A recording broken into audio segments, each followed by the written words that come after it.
Un adolescent nommé Jake Portman travaille dans une épicerie. Jake reçoit un appel de son père, lui demandant d'aller chez son grand-père Abe. Abe est un patient atteint de démence et a besoin d'être surveillé en permanence. Son collègue lui propose de le conduire chez lui. En arrivant chez lui, il constate que son grand-père a disparu.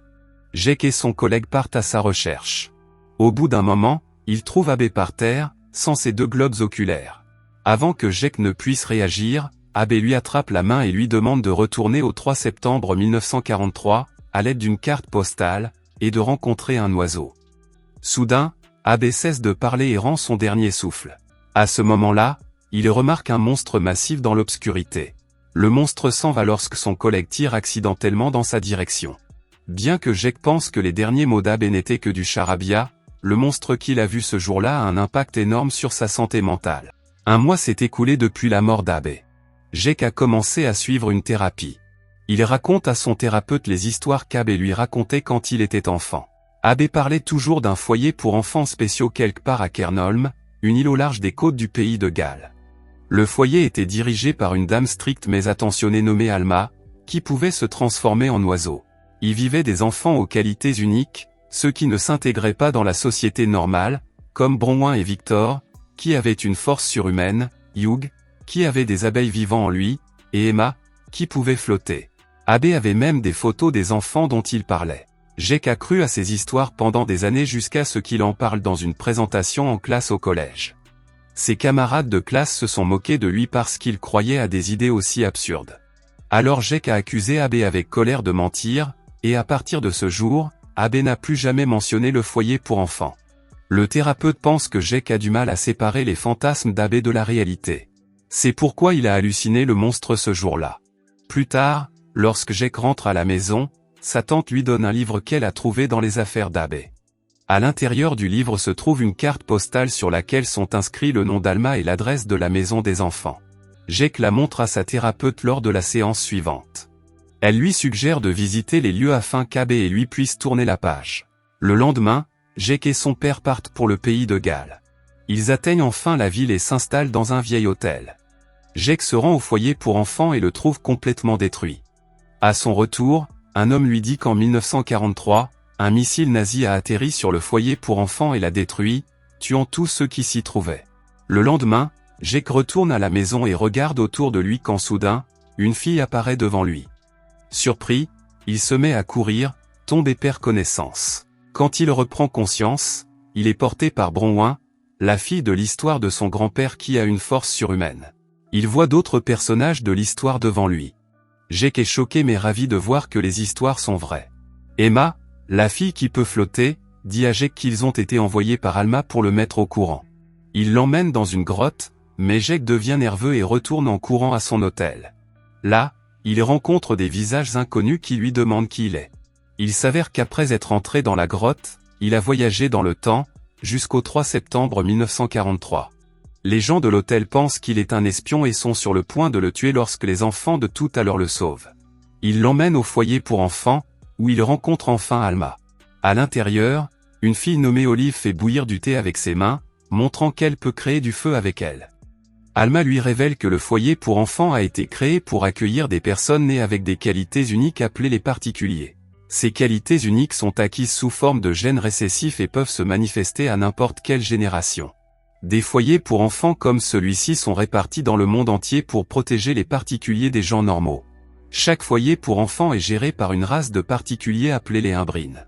Les imbrines peuvent arrêter le temps et le faire rejouer, et aussi se transformer en oiseaux.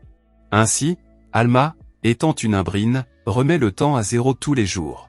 Les pensionnaires de l'orphelinat revivent le 3 septembre 1943 depuis aussi longtemps qu'ils s'en souviennent. Abe vivait dans le foyer pour enfants quand il était petit, et les enfants que Jake a rencontrés plus tôt étaient les amis de son grand-père. Comme ils vivaient dans une boucle, ils n'ont pas vieilli. Jake est choqué par la révélation. Il demande à Alma quel était le pouvoir d'Abe, mais elle le rejette.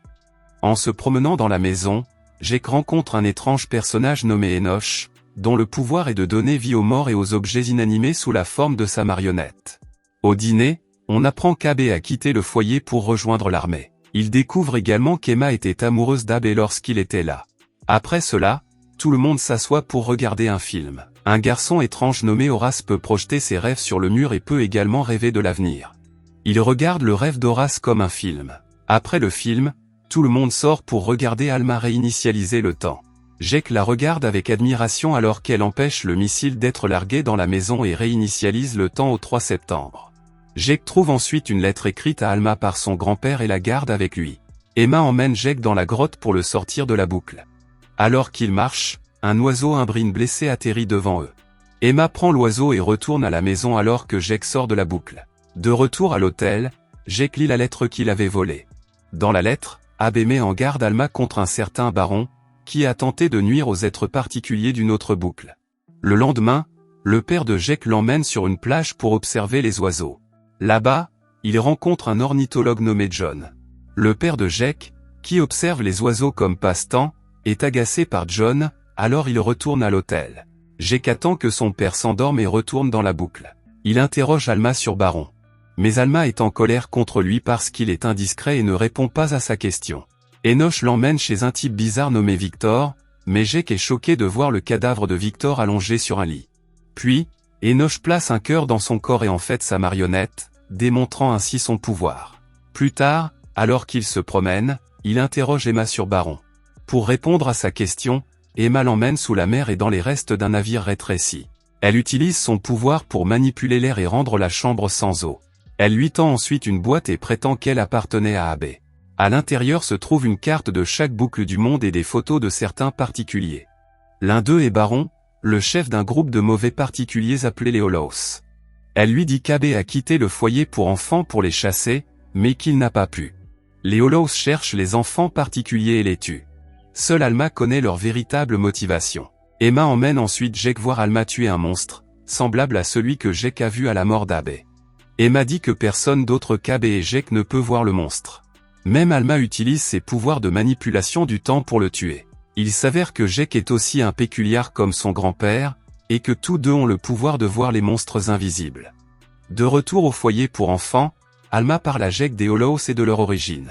Les Hollows étaient des péculiars ordinaires qui en avaient assez de vivre dans des boucles. Ils croyaient que maîtriser l'essence des pouvoirs d'Imbrine les rendrait immortels et qu'ils pourraient vivre en dehors de la boucle sans vieillir. Ils ont donc enlevé à Imbrine et mené une expérience. Cependant, l'expérience a échoué, transformant les Hollows en monstres invisibles. Pour retrouver leur forme humaine, ils ont dû se nourrir des yeux des pécuniaires. Les Hollows ont commencé à enlever des enfants péculiars pour leurs yeux. Baron et certains de ses amis ont retrouvé leur forme humaine, mais leurs yeux sont restés d'un blanc laiteux. Certains monstres sont toujours à la recherche d'yeux d'enfants pour se nourrir. Alors qu'elle termine de raconter l'histoire, Mademoiselle Avossé reprend conscience. C'est l'Imbrine qu'Emma avait trouvé dans la grotte plus tôt. Mademoiselle Avossé leur dit que le foyer pour enfants dont elle était la gardienne a été complètement détruit par les monstres qui ont tué tous ces enfants pour leurs yeux. Baron prévoit de refaire l'expérience, cette fois en utilisant plus d'Imbrine. Sa prochaine cible est le foyer pour enfants d'Alma.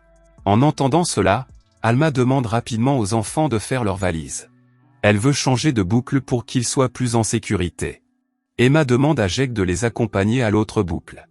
Cependant, Jake refuse et retourne sur l'île, sortant de la boucle. Quand il atteint la plage, il voit une foule se rassembler autour d'un cadavre. Son père et l'ornithologue John sont là aussi. Jake remarque que les yeux du cadavre ont été enlevés. Il se rend compte que les Hollows sont déjà là et court vers la grotte pour avertir Alma. John propose au père de Jake de le ramener et le suit. Il entre dans la grotte derrière Jake. Il est révélé que John est en fait Baron, qui a utilisé ses capacités de métamorphose pour se déguiser.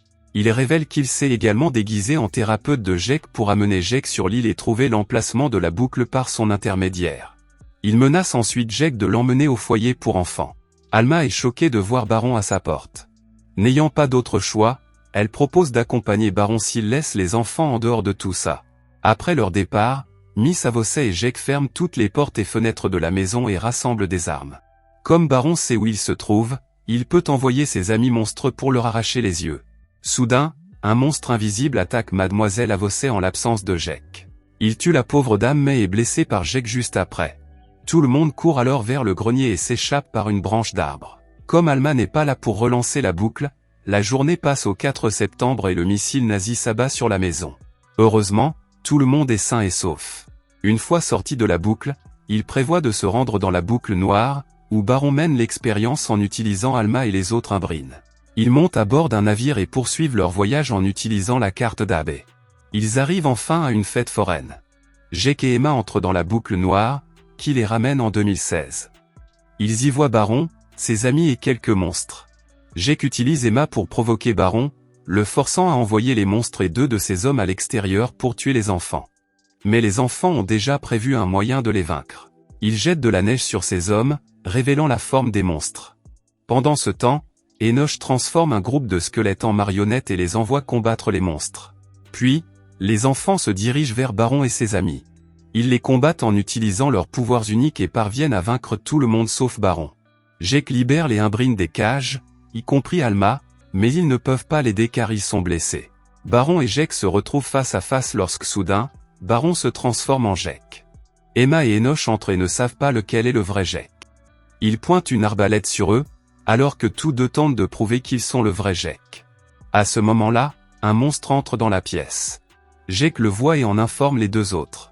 Le monstre prend Baron pour Jake et l'attaque, lui suçant les yeux et le tuant. Finalement, Jake tue le monstre et tout le monde est sauf. Avant que la boucle temporelle ne se referme, Jake dit au revoir aux enfants alors qu'ils sortent et retournent à leur vaisseau en 1943, tandis qu'il reste en 2016. Jake se rend chez lui en Floride pour voir si Abe est toujours en vie. Il s'avère que la mort de Baron au début de 2016 a effacé sa présence en Floride par la suite. Jake est ravi et raconte à Abe tout ce qui s'est passé. Abe demande à Jake de retourner auprès d'Emma car elle l'attend. Jake suit son conseil et parcourt le monde, effectuant de nombreuses boucles pour chercher Emma et les autres. Il les retrouve enfin sur le bateau, toujours en voyage. Jake dit à Emma qu'il l'aime et les 2 s'embrassent enfin. Le film se termine alors qu'Alma survole le bateau, au-dessus des enfants. Abonnez-vous pour voir d'autres vidéos comme celle-ci, activez les notifications et laissez un « j'aime » pour aider la chaîne. Merci d'avoir regardé.